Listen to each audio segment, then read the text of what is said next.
Salam sejahtera, terima kasih karena bersama dengan saya di Nazli Unity Channel. Dipetik daripada Harapan Daily, Perdana Menteri ke-10 yaitu Anwar Ibrahim selamatkan Mahkamah Syariah. Taqiyuddin buat lupa kes Iki Putra 2021 oleh Ahmad Mursi.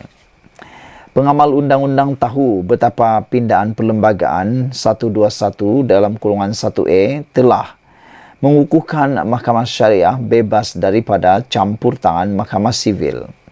Rupanya pindaan itu dulu telah turut sama diusahakan Perdana Menteri ke-10 dengan nasihat Profesor Ahmad Ibrahim pada tahun 1988 dengan 8 kali pertemuan.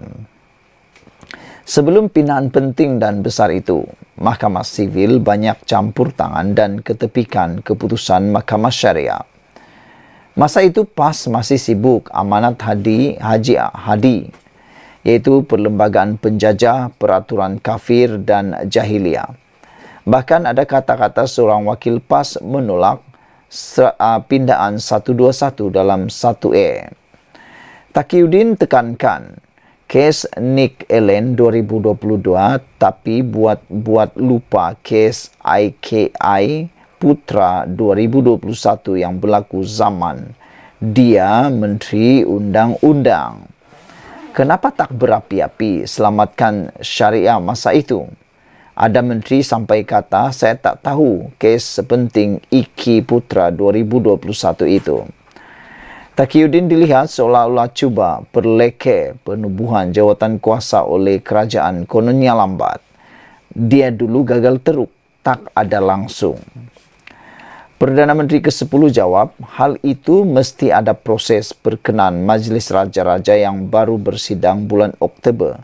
Penubuhan keahlian keputusan semua mesti dapat perkenan Majlis Raja-Raja. Kini Perdana Menteri ke-10 sedang usaha mengharmonikan soal bidang kuasa jenayah syariah yang PN PAS gagal dengan teruk selama 33 bulan dahulu. Ambillah nasihat Ketua Hakim Negara, hentilah menghasut dan sebar perkara yang tidak benar. Rakyat pula hati-hati dengan mainan politik. Pihak-pihak yang suka menunggang isu seperti ini hingga mengadakan cerita. Lain yang berlaku, lain pula ceritanya. Inilah yang paling menakutkan Malaysia. Ingatlah apa yang dilalui Saidina Ali, dikafirkan hanya kerana fahaman cetek dan terburu-buru pula puak Khawarij yang menunggang slogan La hukma illa liya. Sekian dulu untuk kali ini. Jangan lupa tinggalkan komen anda. Sila tekan butang subscribe. Kita jumpa lagi. Bye-bye. Selamat pagi, salam sejahtera. Terima kasih karena bersama dengan saya di Nazli Unity Channel. Ini lagi satu pendedahan dan juga satu kejadian luar biasa yang melibatkan Parti Bersatu. Anda masih ingat dan masih tahu lagi kan? 4 ahli parlimen daripada Parti Bersatu telah sah mengubah sokongan kepada Anwar Ibrahim. Ini adalah satu tamparan yang paling besar kepada Parti Bersatu. Dan akhirnya, seperti yang telah dijangka, Bersatu bakal mengumumkan kejutan besar berkait dengan parti mereka. Dan apa yang diramalkan benar-benar terjadi. Akhirnya, daripada FMT, Bersatu mahu pindah perlembagaan parti. Menjadi persoalan kita ialah, adakah tindakan Bersatu mahu pindah perlembagaan parti ini ada kaitan dengan tindakan 4 ahli parlimen Bersatu yang telah memalukan parti itu dengan menyatakan sokongan kepada Anwar Ibrahim? Adakah ini ada kaitan? Usul pindah perlembagaan itu tiada kaitan isu anti lompat parti, kata seorang daripada pemimpin Parti Bersatu. Itu ialah kenyataan mereka. Usul pindaan perlembagaan itu tiada kaitan isu anti lompat parti. Tapi netizen tetap juga buat persepsi melihat tindakan Bersatu mahu pindah perlembagaan ini sebagai tindak balas respon mereka terhadap kejadian 4 ahli parlimen Bersatu menyatakan sokongan terhadap Anwar Ibrahim. Usul meminda perlembagaan bagi menambah baik urusan pentadbiran parti akan dibentangkan pada Perhimpunan Agung Tahunan PAT Bersatu 2023 di Pusat Convention Idol IDCC Shah Alam dari Khamis hingga Sabtu ini. Naib Presiden Bersatu Radzi Jidin merangkap pengerusi jawatan kuasa PAT Bersatu 2023 berkata, usul itu juga adalah selaras dengan tumpuan atau tema persidangan tahunan kali ke-6, yaitu tekad memperjuang semangat parti demi kesejahteraan rakyat serta negara. Pindahan perlembagaan ini adalah perkara-perkara berkaitan pentadbiran dan juga operasi bersatu. Lebih kepada perkara-perkara yang melibatkan pentadbiran yang kita mendapat maklum balas dari akar ubi.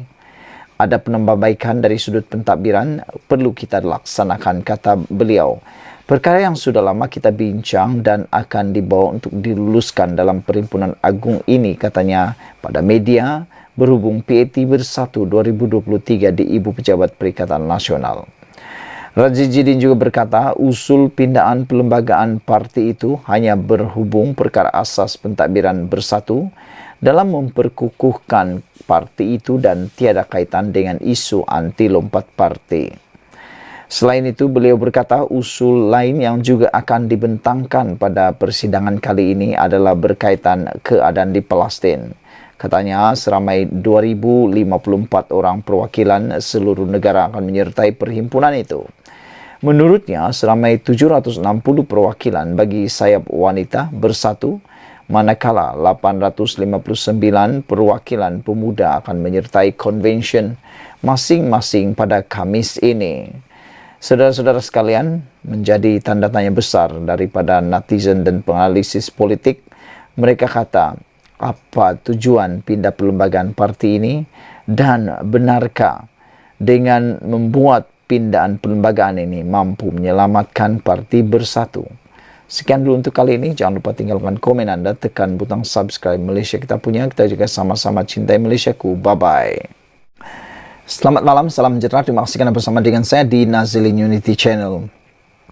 Ini adalah pendedahan daripada polis Diraja Malaysia berkaitan dengan Mr. H. Ketua Polis Negara akhirnya buka mulut dan menyatakan kebenaran yang kita tunggu-tunggu selama ini. Siapa Mr. H akhirnya diketahui oleh polis Diraja Malaysia. Siapa dia? Kita akan tahu tak lama lagi.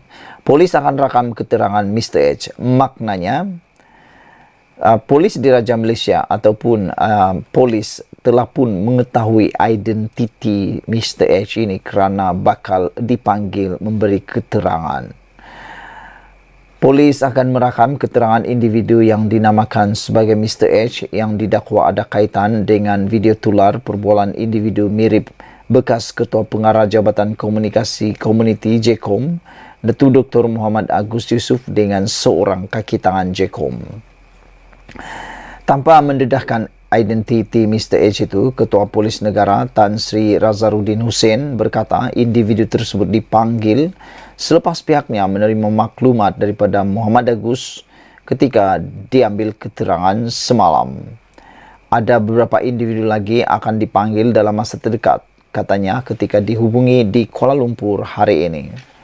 Muhammad Agus tampil di Ibu Pejabat Polis daerah Kajang semalam bagi memberi keterangan kali kedua berhubung kes video perbualan mirip dirinya dengan seorang kaki tangan JKOM.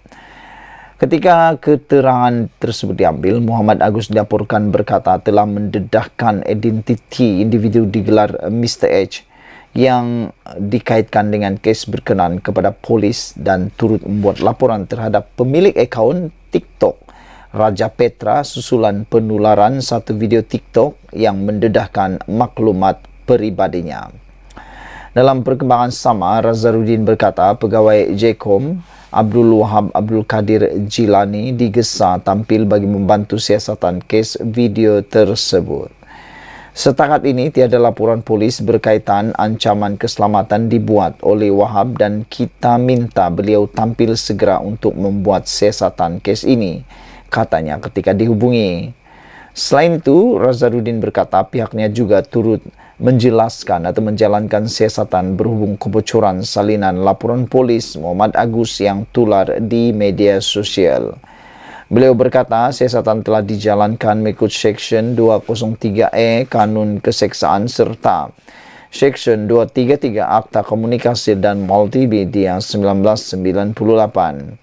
Sebelum ini juga tular menerusi media sosial video berdurasi 3 menit memaparkan perbualan secara dalam tarian antara lelaki didakwa mirip Muhammad Agus dengan seorang individu lain. Muhammad Agus pada sidang medianya Jumat lepas di sebuah hotel di Bangi mendakwa video itu disunting dan telah membuat laporan polis berhubung perkara berkenan. Siapa Mr. H? Kita jumpa lagi. Malaysia kita punya, kita jaga sama-sama. Cintai Malaysiaku. Bye-bye.